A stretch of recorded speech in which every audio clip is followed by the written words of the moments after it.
everyone, and welcome to the increasingly irregular Talk Tuesday. Yeah, we're back this time. Back actually here, yes. Doing some more of the talking on the Tuesday. As usual though, I will wait a little bit so that some people can file in. So how was everyone's weekend? I hope everything went well so far. And that you are excited to learn a bit and discuss a bit about game design. Oops. Let's see. Aha.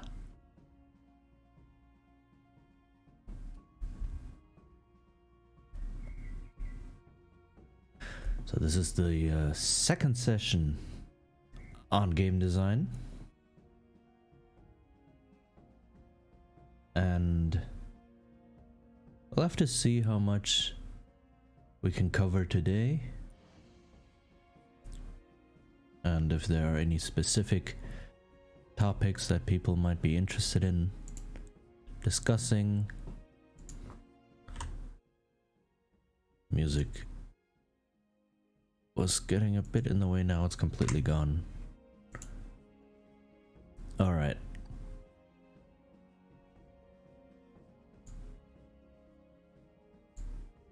There, that's a bit better.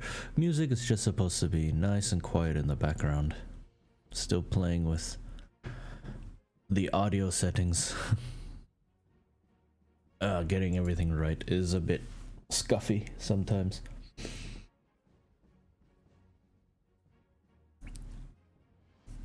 But yeah. Here's seeing how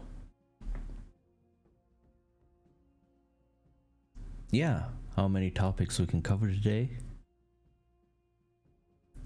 and what we can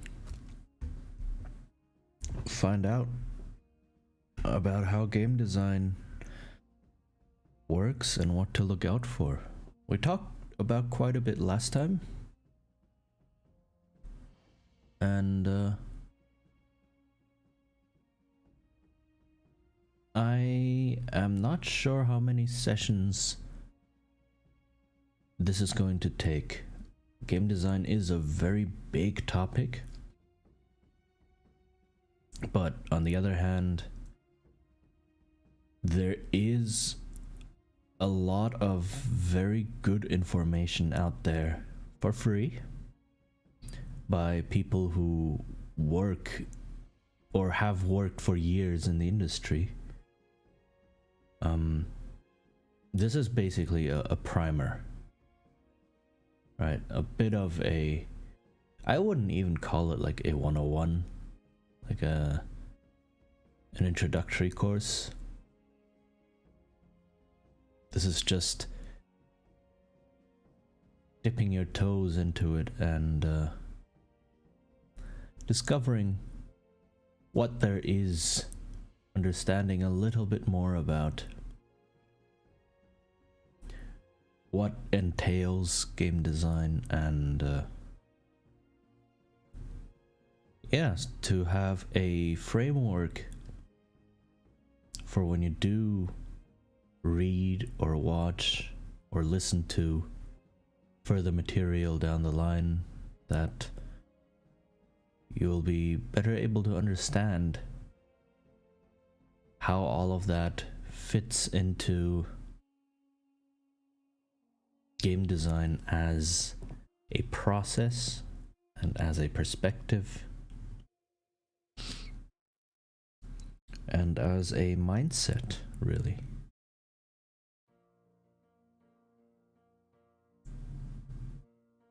Because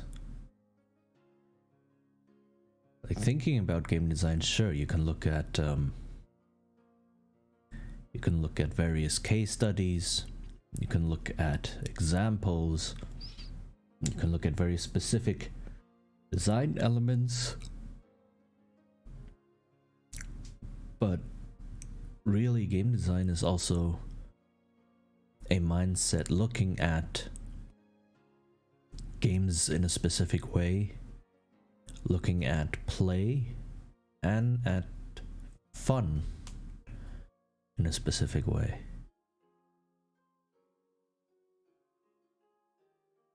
Right, and that is something that is not really that many people stumble into when they wish to start out with game design. I know I did.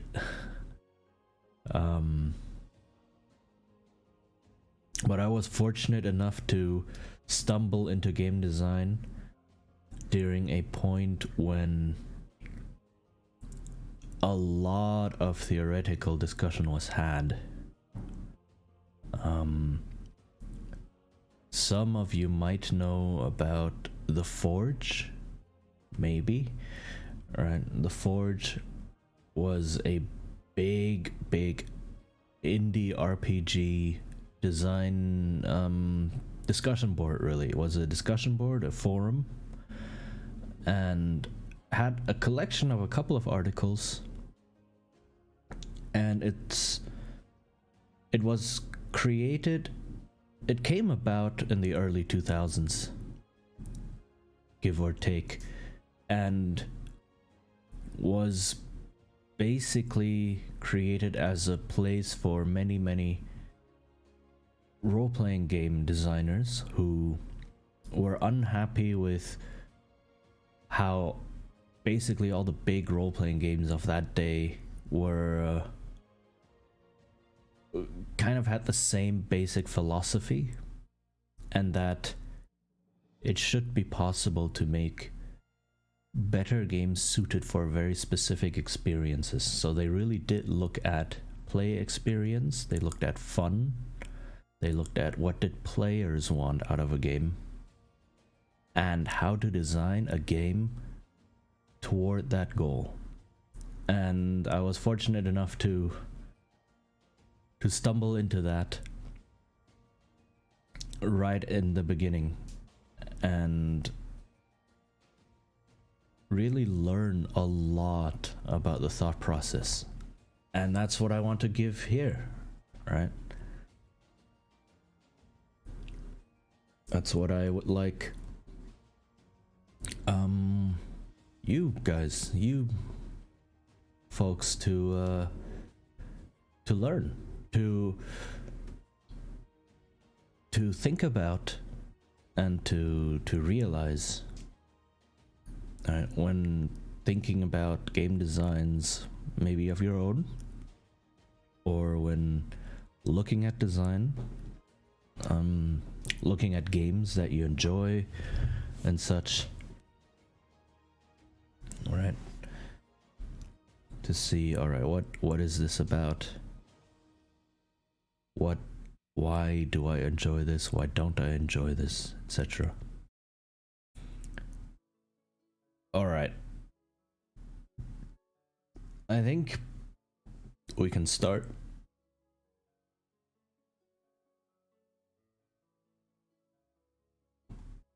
All right, the music is not being picked up once more.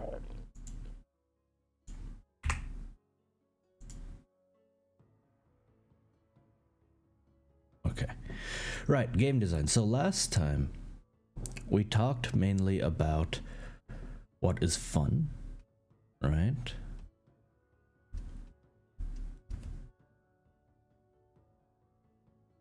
Came to the conclusion, I can do this better. Came to the conclusion that there are many different types of fun, mainly types of play experience.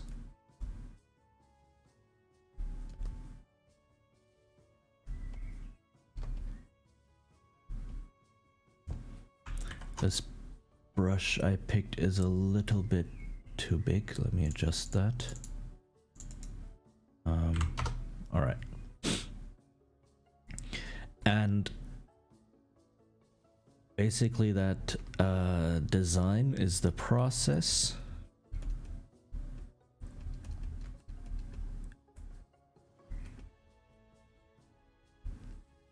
of creating and combining game mechanics to achieve or to achieve a certain play experience.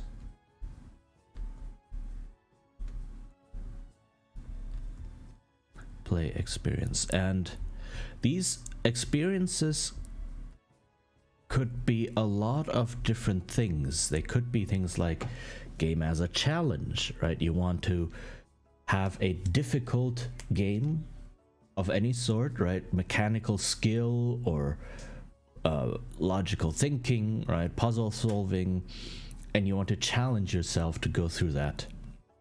It could be games as a narrative. You want to experience a story, right? Whether a serious, dramatic story or a lighthearted story or anything in between or outside, right? Or, right, the narrative, where the narrative is the focus, or game as exploration, right? You want to explore something big, something new, some new worlds or experiences. You want to hang out with friends, right?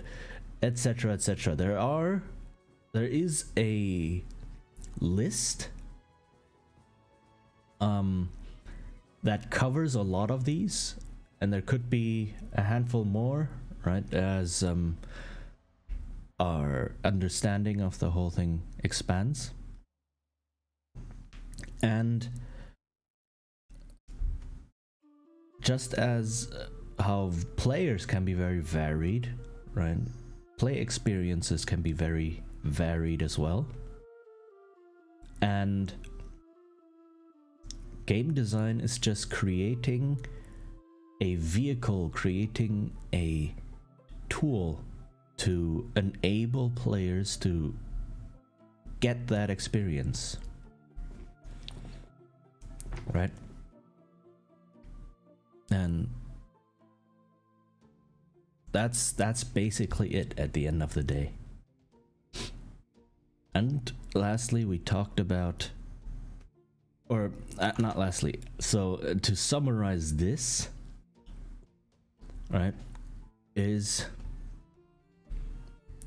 having a design goal. And the design goal is basically, what kind of a play experience do I want to provide? And then sticking to that as you design your game. And finally, we talked about, this is already implicit in here, that designers only control the mechanics, right? There was mechanics which lead to certain dynamics, emergent gameplay. Let me write that better. Emergent gameplay of the interaction and usage of the mechanics, which lead to aesthetics, which is the experience at the end. And designers look at it from this way, yeah, and players look at it from this way. Right, and designers can only really control mechanics. They don't have direct control over dynamics, and they have basically no control over aesthetics. So that is basically what to keep in mind. So, now that we've talked about all of this, or summarized the last session, it's been a while. It's time to look a bit deeper into, all right, so what do I do? Now, how does this work? And what pieces are games made up of? So, we already talked about mechanics. It's important to know there is no, hold on, let me actually put this Like, so this is the summary of last session, right?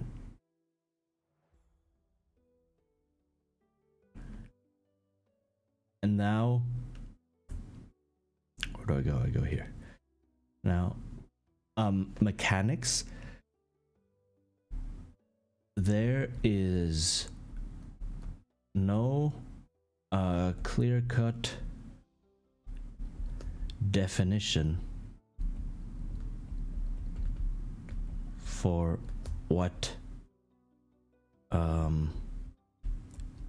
mechanic, a game mechanic is. Right, there are many different attempts at a definition, but there is no clear cut saying, all right, this is a mechanic and that isn't, or this is a mechanic, this is a collection of mechanics, that is a part of a mechanic. Doesn't exist, right? Which is okay, right? Because the important thing here is not having a list of mechanics and then just picking things, right? It's knowing that mechanics are the basic building blocks of the game and that they are the tools that you can use to construct the game that you want.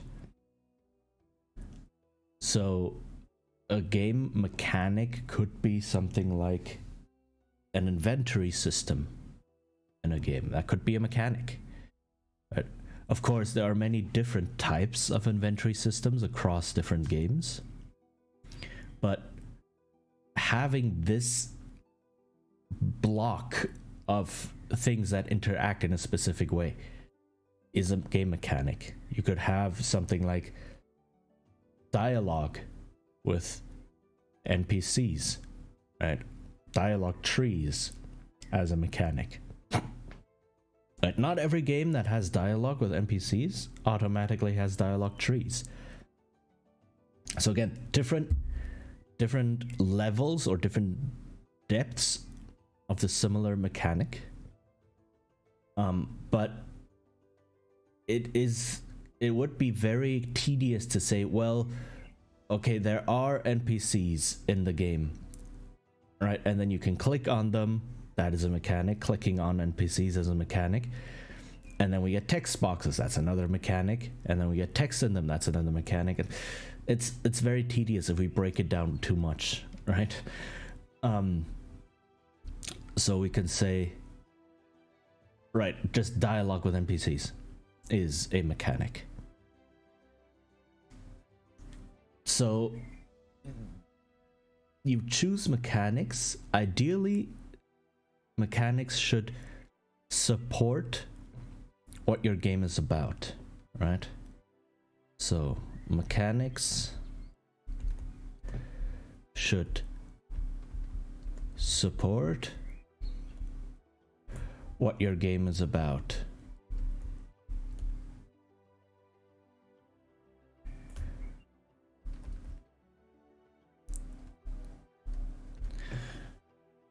That means many horror games do this, and some do it right, some don't. A horror game, if you're trying to create a horror game, you are trying to create a very specific experience, right? The experience of fear, the experience of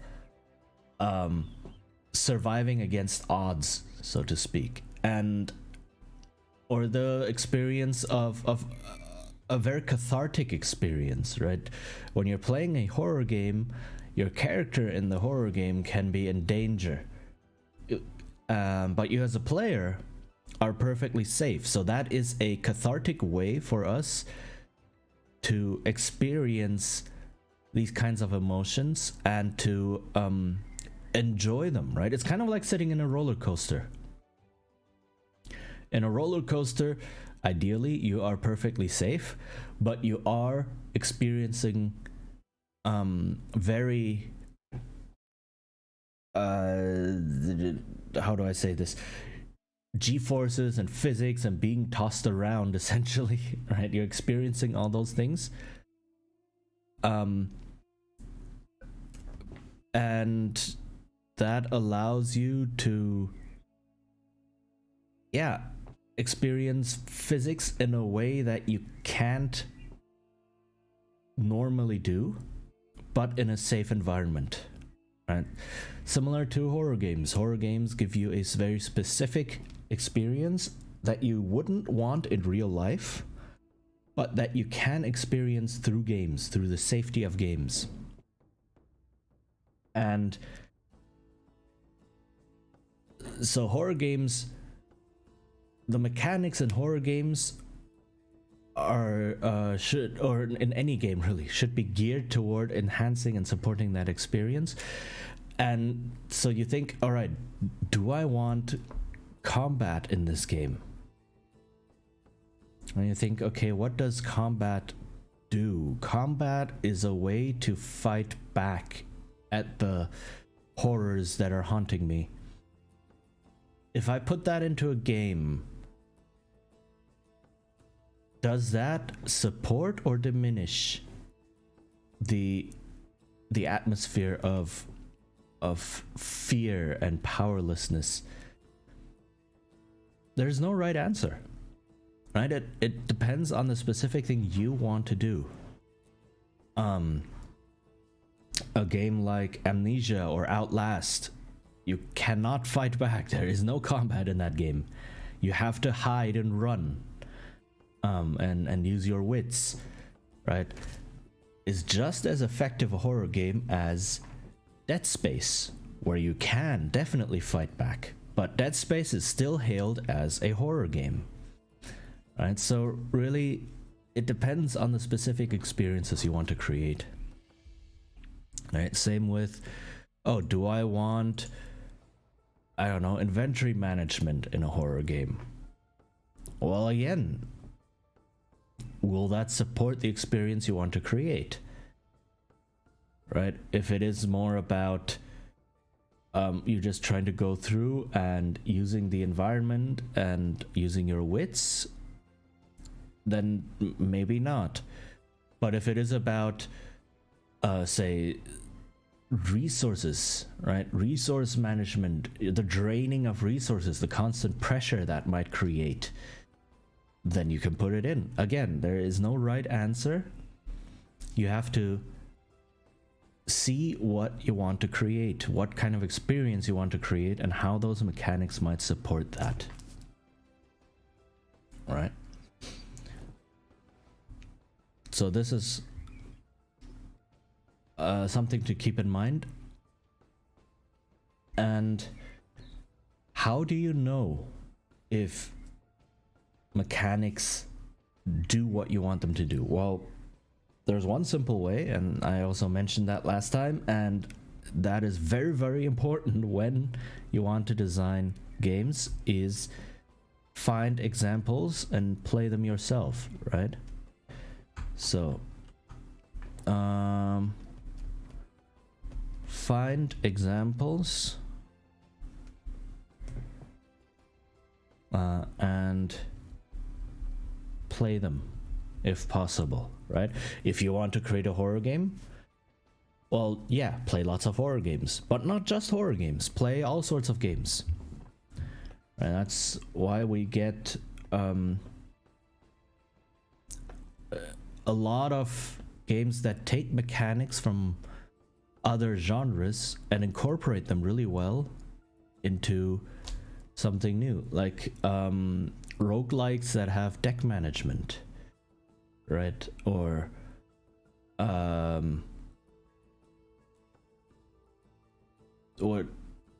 roguelites, with a T, roguelites in general, right?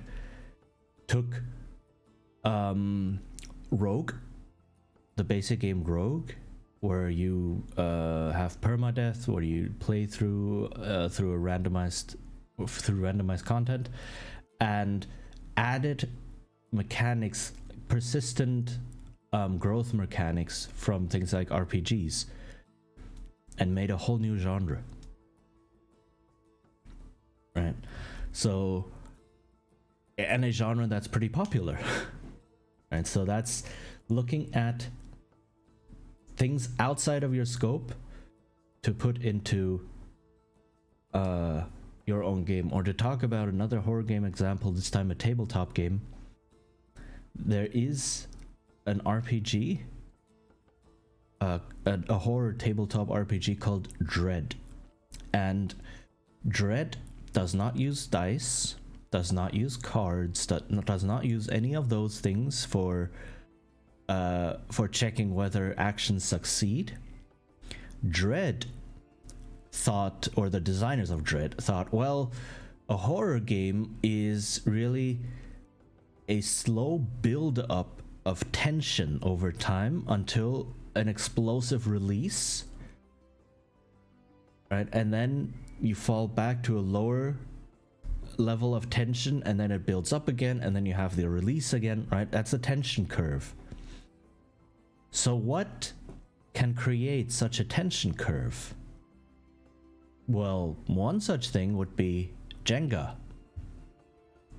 Right? Jenga, the tower made of wood blocks, where people take turns pulling out blocks and putting them on top until the tower eventually collapses due to instability. And that is exactly the tension curve that the designers wanted, right?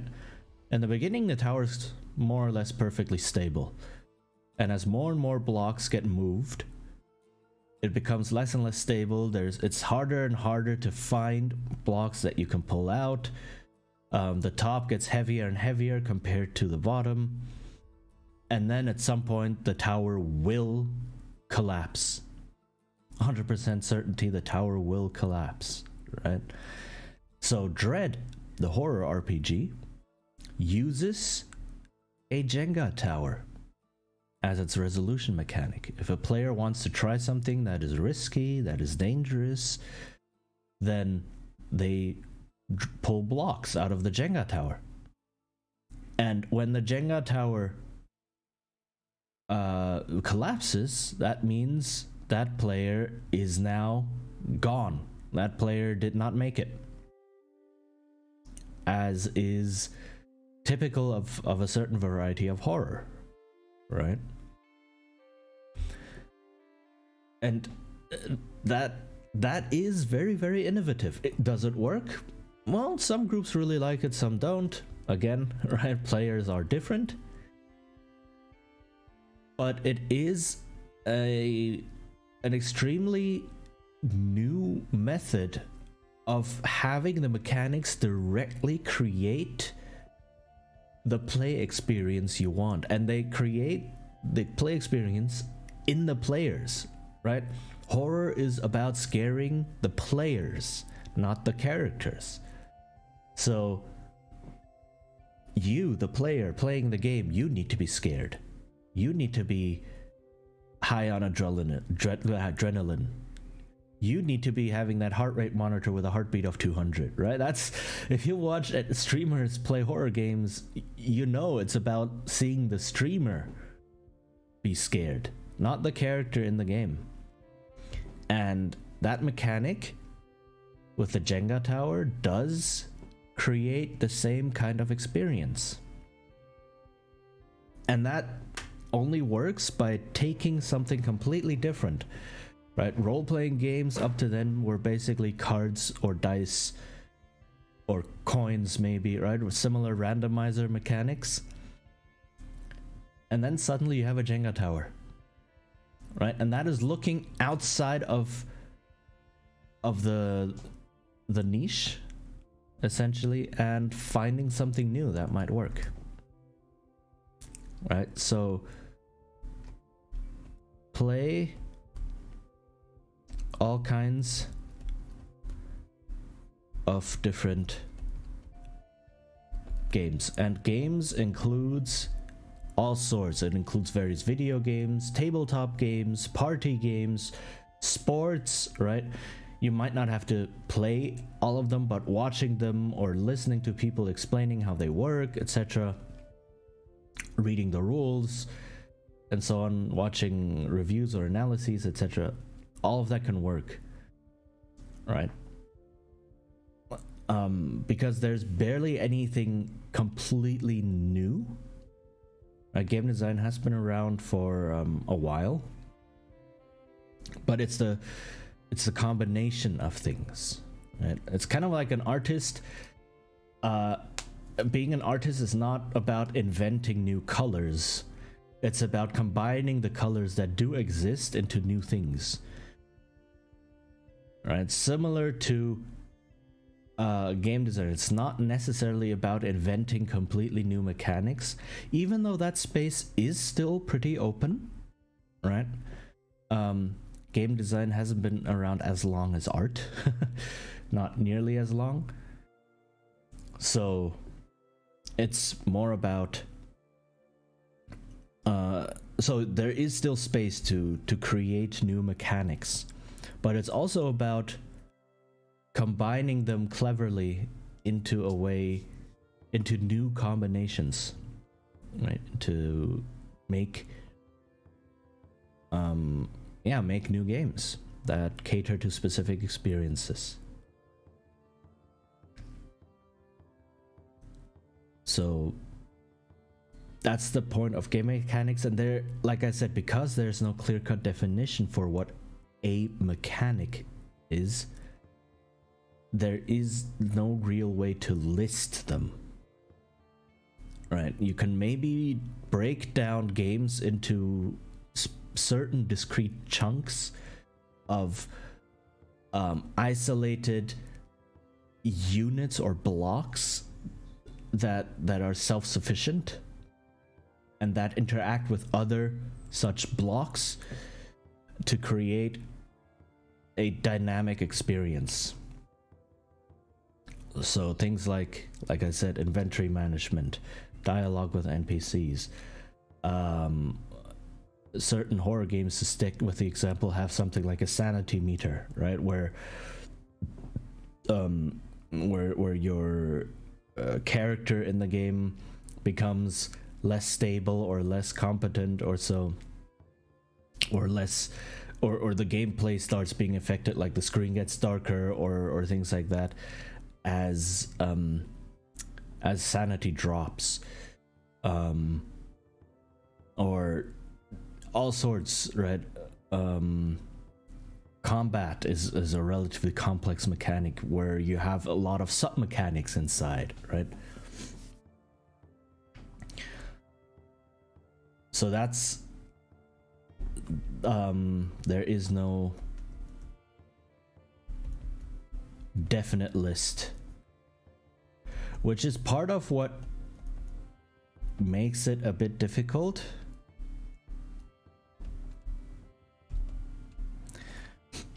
Right. But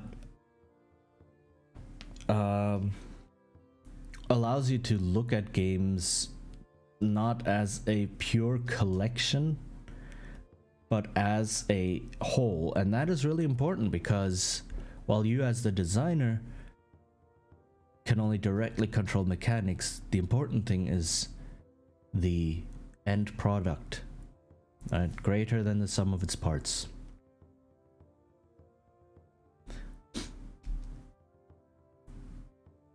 Alright, so that's about mechanics in games so far. But of course, mechanics are not the be-all and end-all of games. They are very, very important, and they are the direct tools you work with as a designer, yes. But they are just one aspect you have to think about.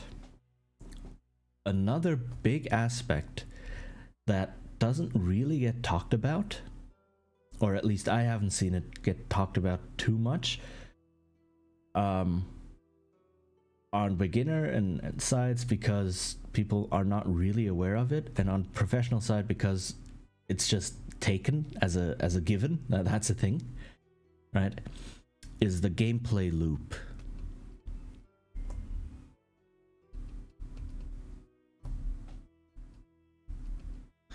Maybe you have heard of this before, right? The gameplay loop is basically a miniaturized version of the game within the game itself that encapsulates the experience that your game delivers. And there can be many different types of gameplay loops in the game, but the main gameplay loop is what does your player do that guides them through the entire game, right? So having a collection of mechanics is all good and dandy, and oops, I did not want that to happen. Okay, so yeah, having a collection of mechanics is all nice, but unless you show the player where they should head, like where they can find the game, where they can find the play, right? A mechanics or a game until that point is just a collection of building blocks, like a collection of Legos, and it might be built into something, but if the player doesn't know what it is and what to do with it, that doesn't help them, right? So this is now keeping the player in mind, right? Because when you design a game, you need to keep the player in mind, and gameplay loops are the second portion. So the first one was play experience. Yes, that's keeping the player in mind for what kind of game do you want to create, but it is relatively easy to not have to have that independent of the players, right? You can say, all right, I want to create a game that creates this specific experience, but players can get that, or how do I say this? I might be going too deep into this.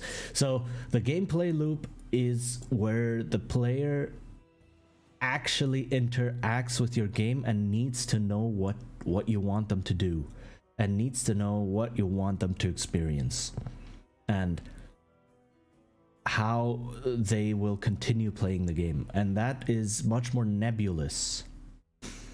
All right, so a gameplay loop could be large or could be small, right?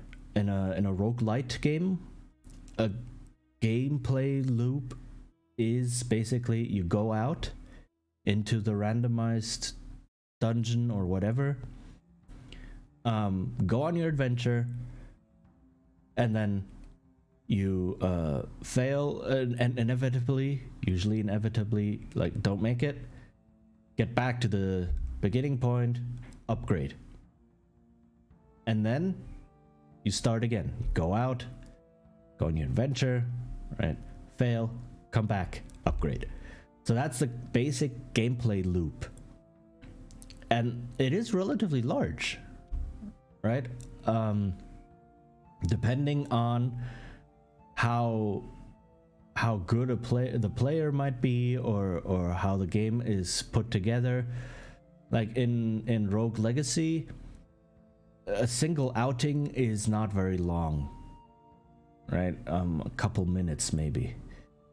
In Hades, which is also a roguelite, a single outing might be, I don't know, 15-20 minutes, maybe even more, right? So you can't really look at real time. You have to look at it as in terms of the game itself. Gameplay loops can also be very small, right? In a game like don't make me say something wrong.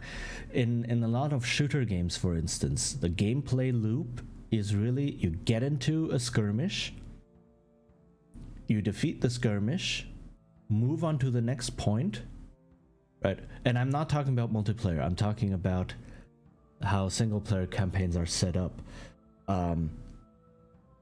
Get into a skirmish, right? Fight through the skirmish, and then go to the next interaction point, so to speak, where you get into another skirmish. It's rarely just constant fighting, constant shooting.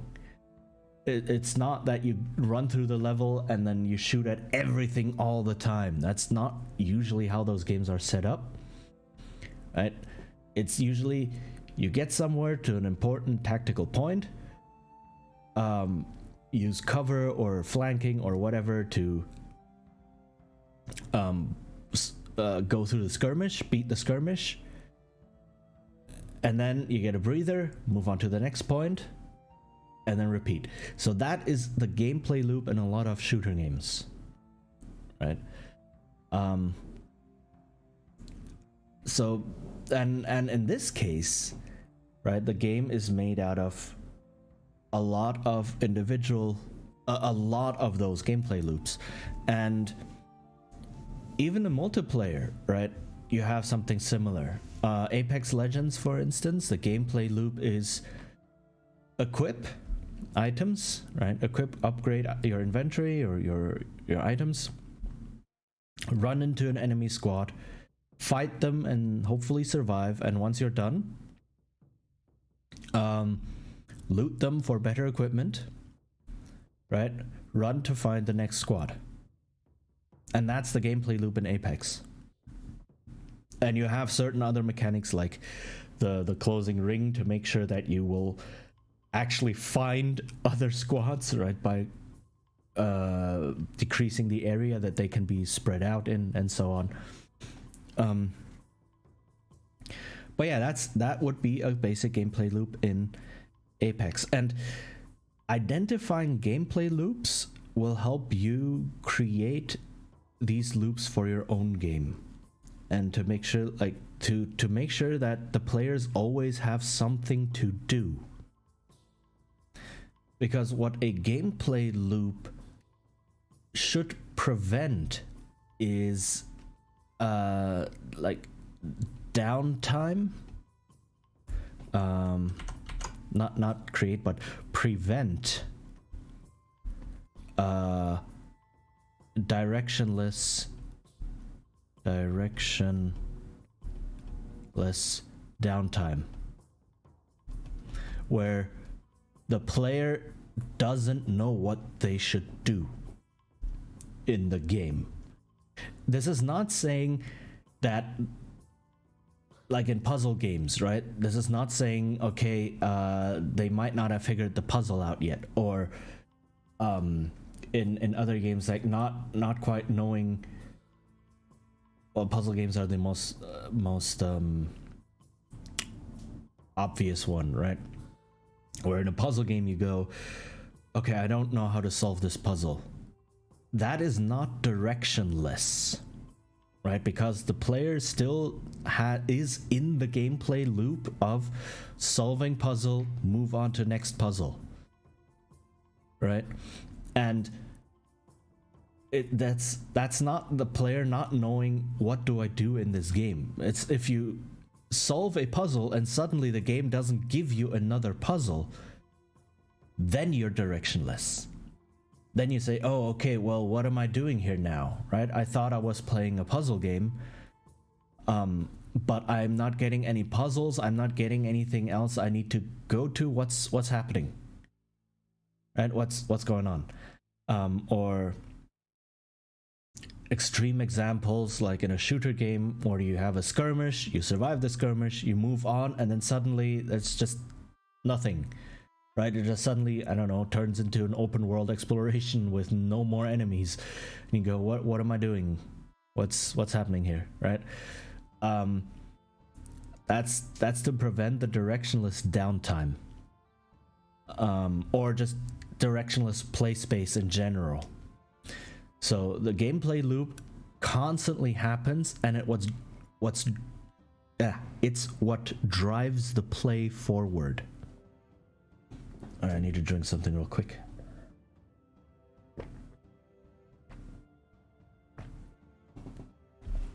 Right, so that's the function of the gameplay loop. And identifying the gameplay loop and making sure that your game has a gameplay loop, right, is is a way to make sure that players will actually play the game and know what they're doing. And a gameplay loop is not necessarily a mechanic. It's a collection of,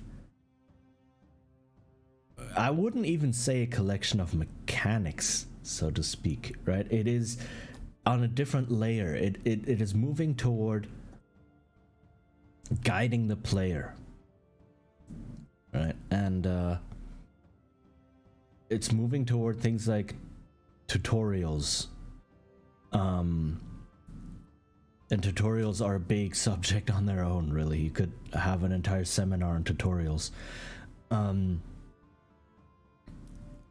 Alright, and it's to make sure that your design is tight and that your design doesn't have extraneous pieces floating around, or that it doesn't just hover at some point and then having the player to kind of stumble into the game again.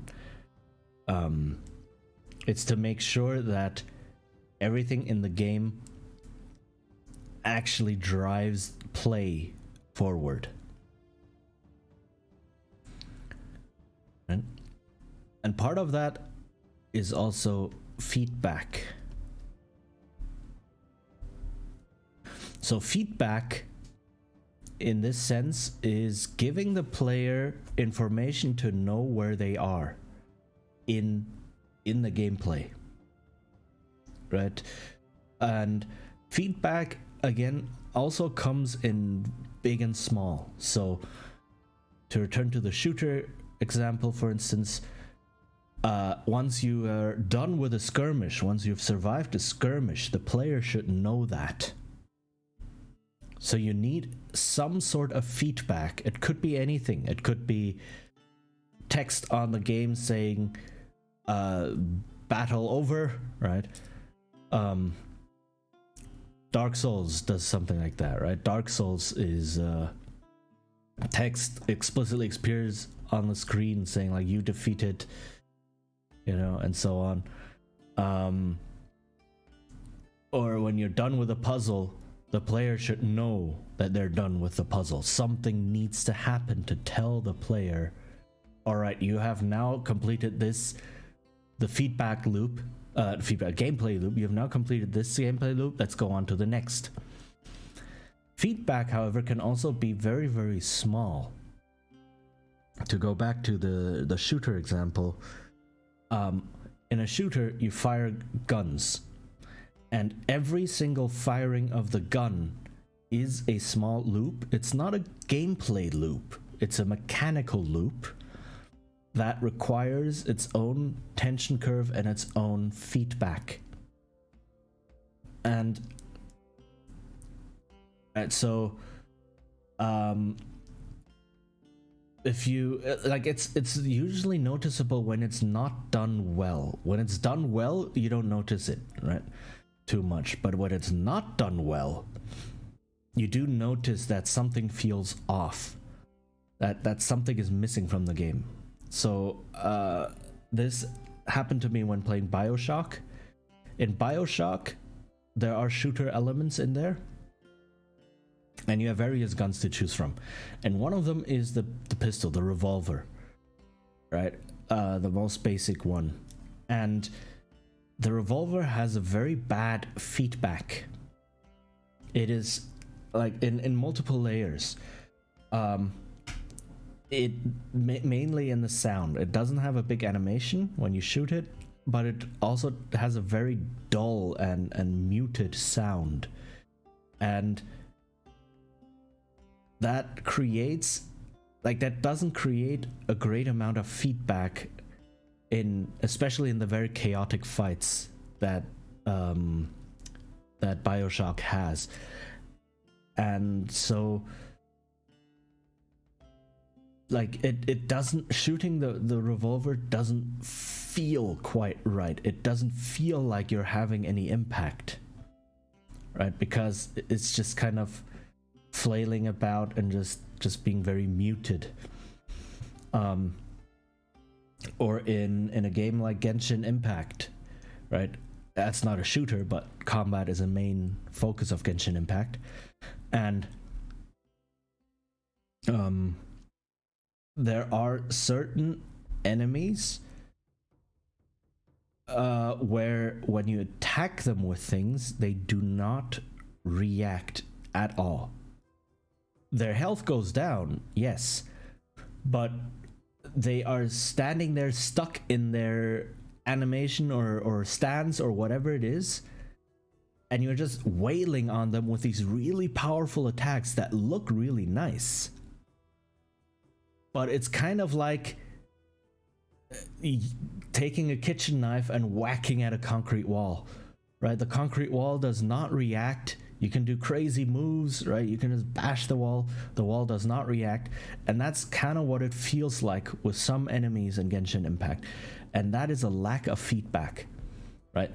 The combat feels like you're not doing anything.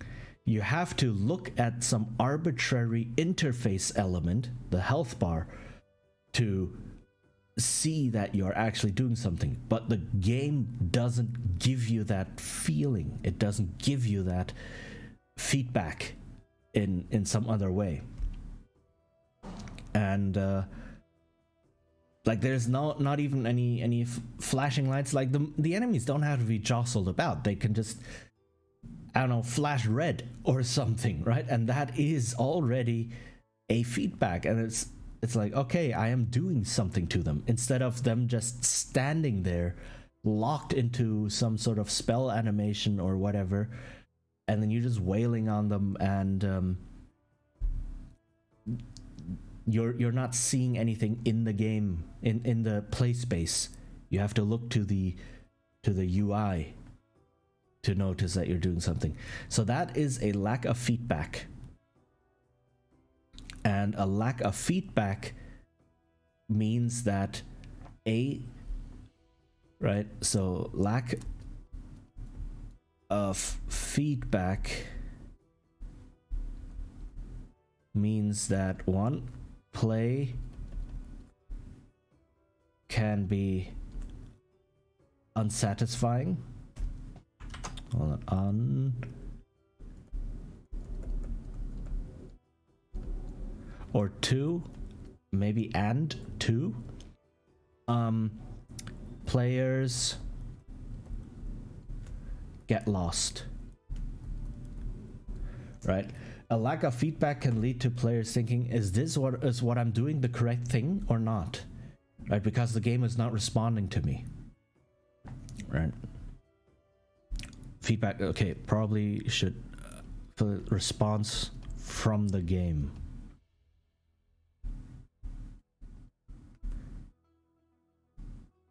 To player actions, right? So actions there.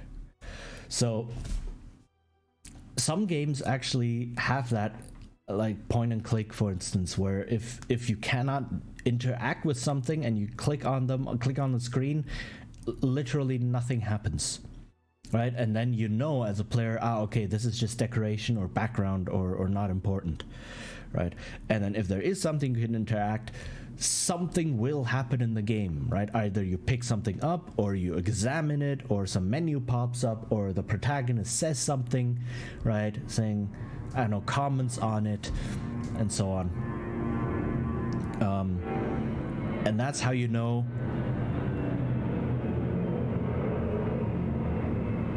that there is an airplane flying over my house. Sorry about that. That was okay, that was pretty loud. Sorry. Yes. But yeah, and then as a player, right, when you get that feedback, you know, okay, this thing is now important. This I need to deal with. I need to keep it in mind, or pick it up, or use it, or whatever. And a lack of feedback can lead a player to getting lost and not knowing, am I on the right track here, or am I just wasting my time with something that's unimportant? Right. So feedback Very, very important. And feedback from the very small, like shooting, firing a weapon, right, to bigger things like finishing the gameplay loop and finishing the game, right, also needs feedback. You need something to indicate you have done it. You are a hero. You have managed to finish the game. Hooray. Right.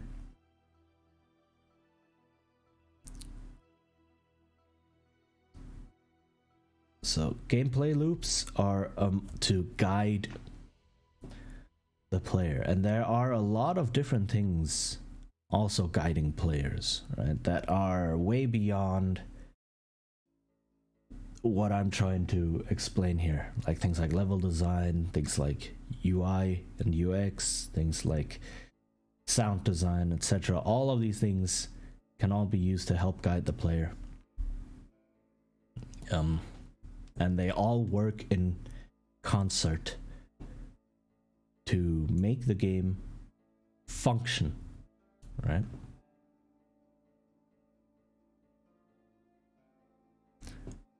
All right. So what is there to take away from all of this? Well, first, your building blocks. Know your building blocks. So conclusion. Let me go to the conclusion.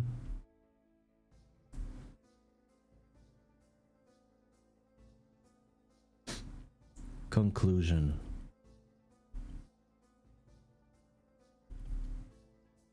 Right. Know your building blocks.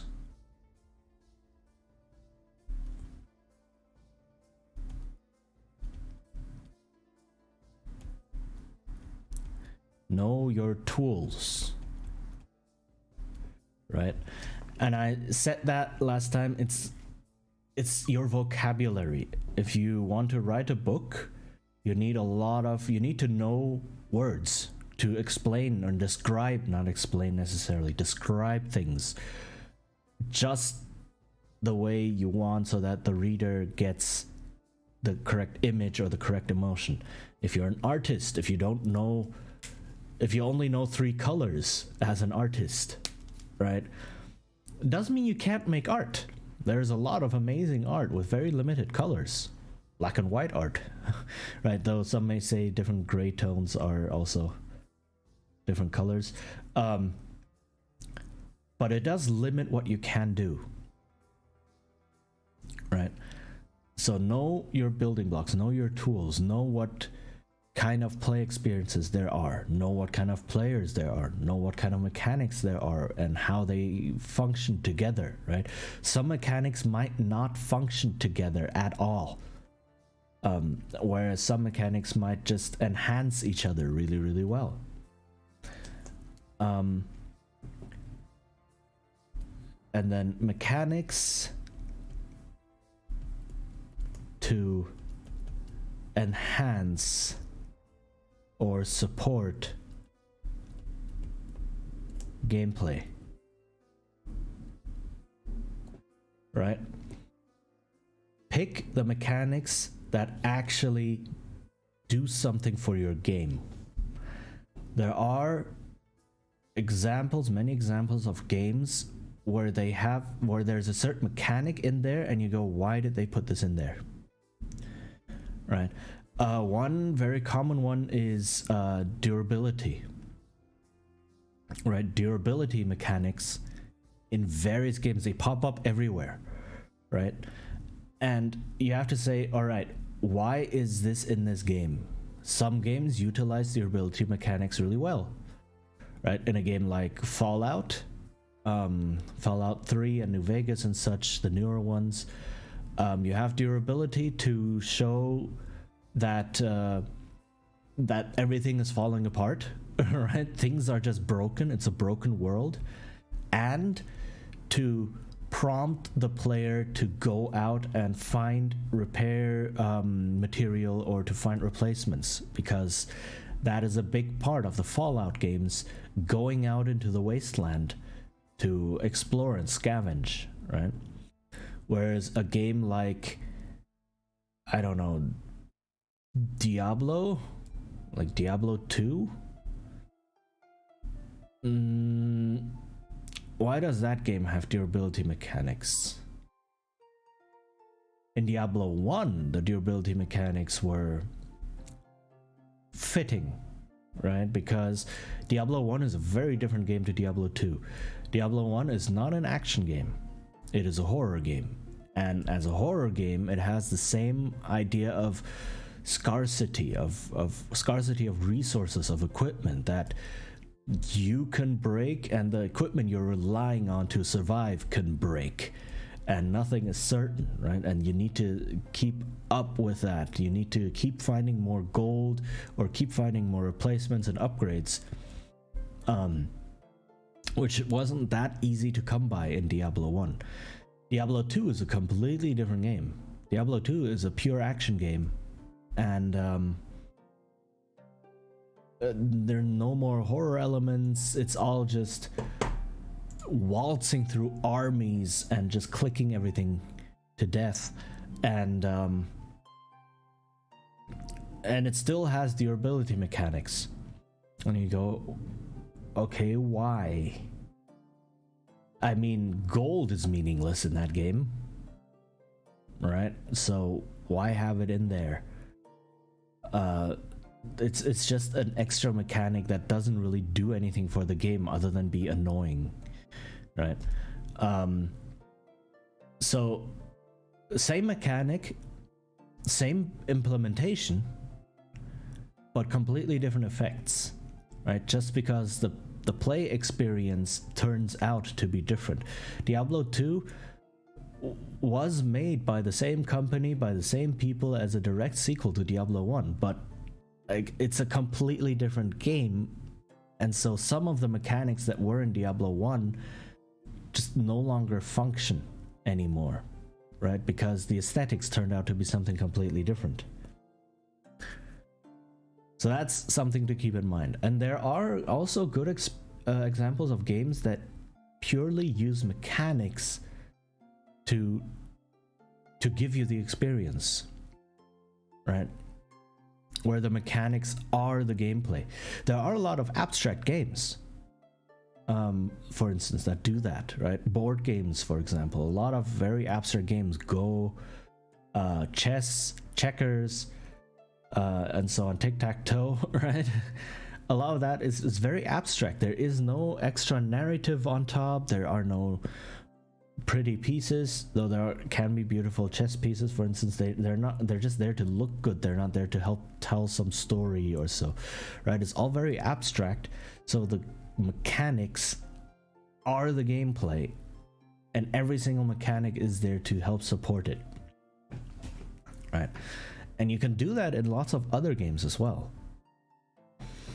And then guide the player, right, through gameplay loops, right, so that the player knows what's up, where to go, what the experience is that keeps repeating and going through, and through feedback, right? And all of this culminates in one of my favorite quotes on design by Antoine de Saint-Exupéry, I believe it was.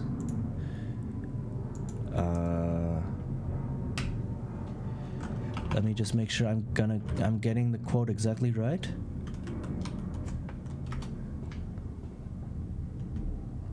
Yeah. So a designer knows. Come on.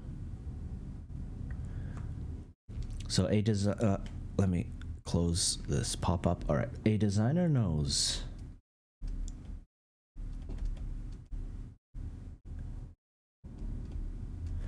he has achieved perfection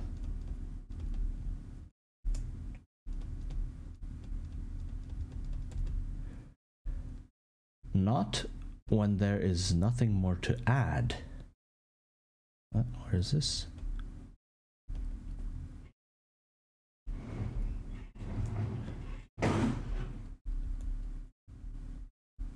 But when there's nothing left to take away.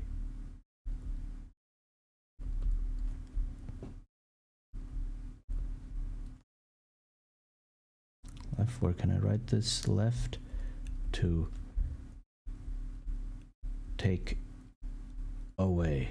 There. Antoine de Saint-Exupéry, right? Come on. Saint-Exupéry. So this is a very, very good mindset in my view to have on design. Design is not about cramming a whole bunch of stuff into a game. Design is having only the necessary parts in there to create the most direct path to the experience that you want, right? That doesn't mean have only games with half a mechanic. That's not what this quote means. It means have your design goal in mind, have in mind what you want this game to achieve, and then only put in the parts that support that goal. There is no need to put in extraneous stuff that will just confuse players, that will bloat the game, bloat the gameplay, right? And lead to directionlessness in more than one sense, right? Okay. All right, and that's more direct advice than the high level things we talked about last time.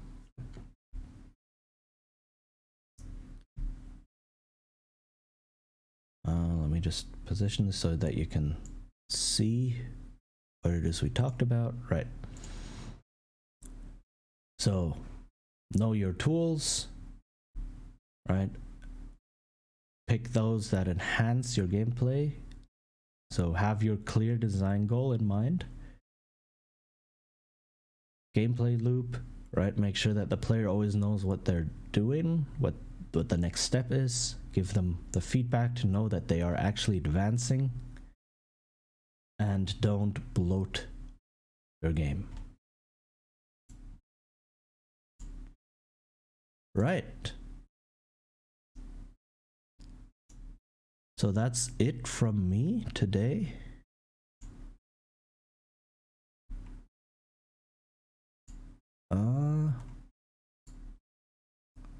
Let me check.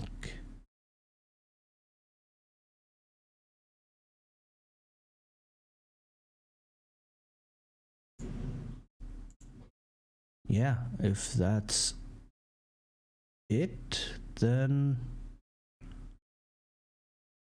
I will say, I will say goodbye for now. I am done for today. And let me switch the screen. Oh, there. Okay, yeah. So that's it from me today. I'm not sure if I will continue this this series on game design, especially because my expertise in game design is very specific to tabletop and especially role-playing games, which is probably a bit niche. So anything further that I could really talk about in depth would be on role-playing game design, which is very specific and not necessarily for everyone. So I would have to see if I can think of anything more general to talk about. If not, then this is it for the series for now. And yeah, I hope you learned a bit. I hope you can now go forth and look at other material that is much more in-depth than what I'm doing here, much more specific, right? Specific games or specific problems or specific design steps and so on about various games. Play all the games, watch people play games and so on. It's a lot of good things. Game Designers Conference, for instance, GDC, has all their lectures, or most of the lectures, I guess, for free on YouTube. If you just search for game design on YouTube, there are a lot of good people who talk about case studies, for instance, specific games or specific mechanics, how they are implemented, if they're implemented well or not, right? But those are case-by-case things. So it's like, if you are interested in a certain genre or a certain game or so, there might be someone talking about it on YouTube or other platforms, right? If you're more into podcasts or into reading things, there's a lot. But that is far more detailed and specific than I want to go into with my series here. And besides, it's already been talked about, right? Some high quality stuff. Yeah. So that's it from me. Thank you to everyone who came by.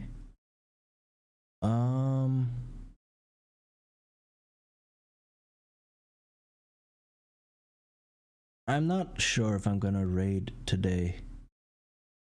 There's not really anyone on at this time. It's probably a bit too early in the day for most people. So yeah, I'm just going to end it here. Thanks for everyone. Thanks to everyone who came by. Play all the games. Design a lot. Designing is a skill to practice, right? Have fun with it. And yeah, I hope to see you again soon. I will be streaming again on Thursday. Play more BioShock, right? Which I talked about again as well today. And then on Saturday, play more Settlers 3. And yeah, I hope to see you again soon. Until then, take care and bye-bye.